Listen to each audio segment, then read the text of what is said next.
Hello everyone, welcome to my channel. আমি রেশমি চৌধুরী।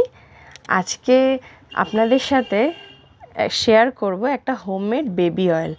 আমরা সবসময় খুব কনফিউজ থাকি যে ছোট বাচ্চাদের কি তেল মাখালে ওদের স্কিনটা ভালো থাকবে বা কোনো অ্যালার্জি হবে না।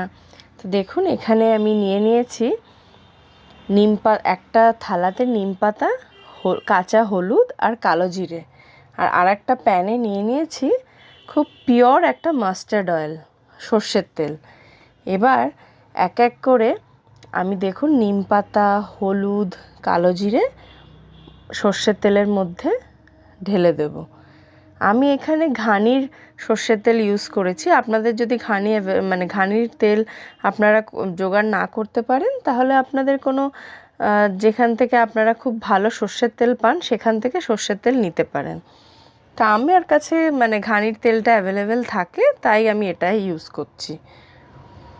সব একসাথে মিশিয়ে নিয়ে ভালো করে নেড়ে আমি একটা প্যানে বসিয়ে ভালো করে নাড়তে নাড়তে নাড়তে নাড়তে 10 মিনিট ফোটাবো। এটাকে ভালো করে নাড়তে থাকবেন, নাহলে সর্ষের তেলে যে একটা ফেনা থাকে ওটা কিন্তু উপচে পড়বে।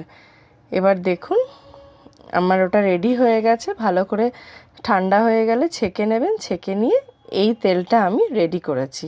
এটা ভীষণ ভালো, আপনারা 12 মাস মাখাতে পারেন, কোনো প্রবলেম হয় না।